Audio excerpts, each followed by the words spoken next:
Where are we? Earth. Before we get into the topic of where we are consciously, I'd first like to tackle the issue of where we are physically.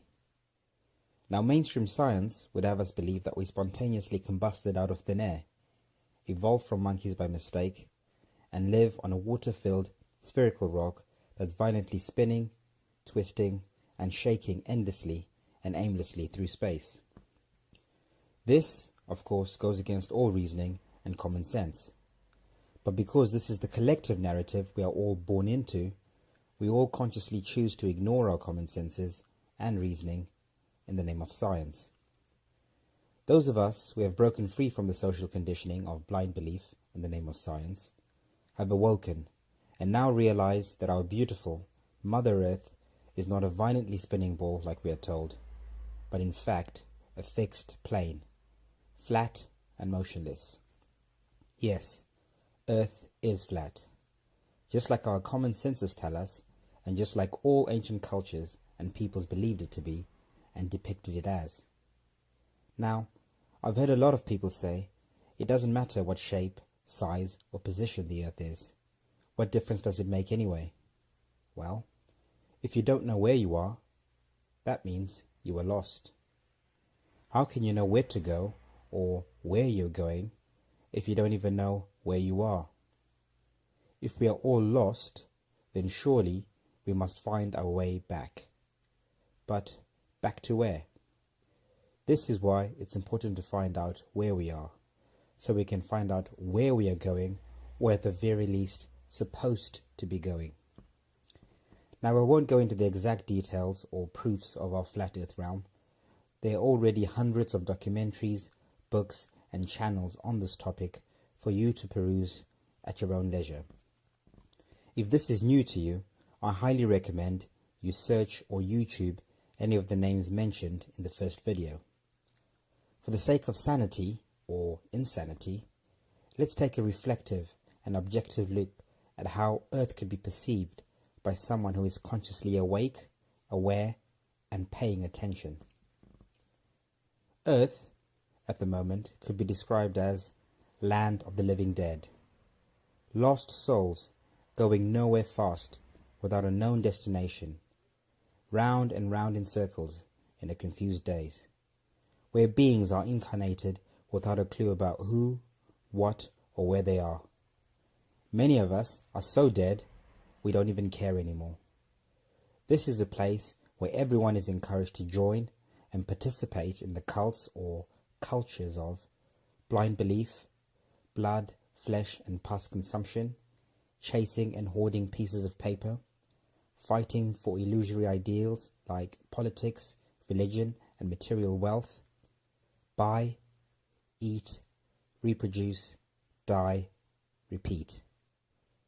Those who question the above cults are seen as strange, odd, outsiders, loners, conspiracy theorists, failures who are looking for excuses for not being able to cope or fit in. We are all strongly encouraged to go with the program, teach our children the program, love and protect the program.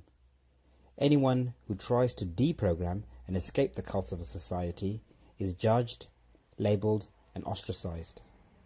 Earth has become a prison, where we are the prisoners and the prison guards, policed by the very beings being enslaved, us. Fortunately, many of us are finally starting to snap out of the program, questioning, investigating, and trying to find answers and ways out of this prison cult system. No longer are we satisfied with just going with the program and ignorantly waiting for Father Time, the Grim Reaper, Death, to come knocking on our door. We refuse to willingly feed this cult system. Ignorance is no longer acceptable. Fear is no longer effective. Of course, those who are consciously awake will always be considered crazy by those still consciously asleep.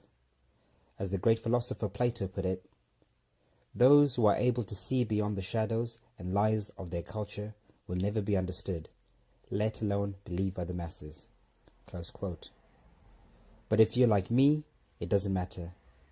Being considered crazy by those who are still victims of cultural conditioning, well, is a compliment. I'm also conscious to the fact that for many watching this and similar videos, this is just too much information.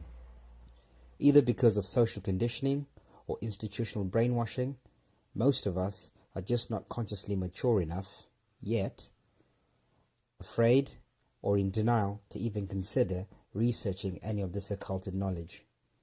You are probably getting a strong feeling of negative resistance to ignore or ridicule any information that goes against what you think you already know.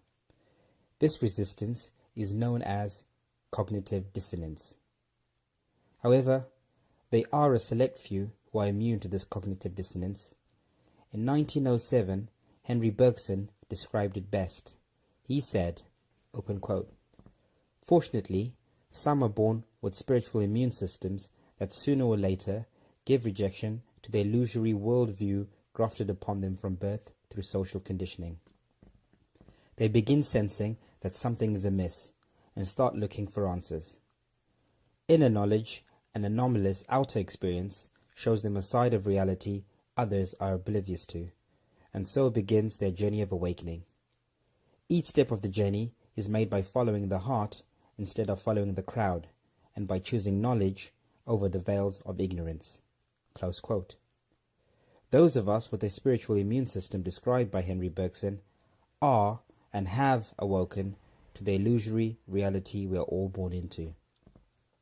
We are realizing more and more that there is in fact more to life than meets the eye. From mid-tier conspiracy theories like 9/11, secret societies, chemtrails, false flags, fake news, money, politics, religion, science, history, the list is endless, to the deeper, more occulted truths being unveiled like our flat earth realm, the black sun of intent, Mount Meru, the tree of life at the North Pole, the power and relevance of blood over intent, the Saturn moon matrix, the crucial importance of sun gazing, veganism and spirituality, just to name a few. We will explore some of these topics later in this video. Those of us who are currently ahead on this journey will continue to seek, share and follow truth wherever it might lead us. Like the saying goes, truth is like a lion. It doesn't need defending. Set it free and it will defend itself. If you are brave enough to follow that lion, the truth will eventually set you free.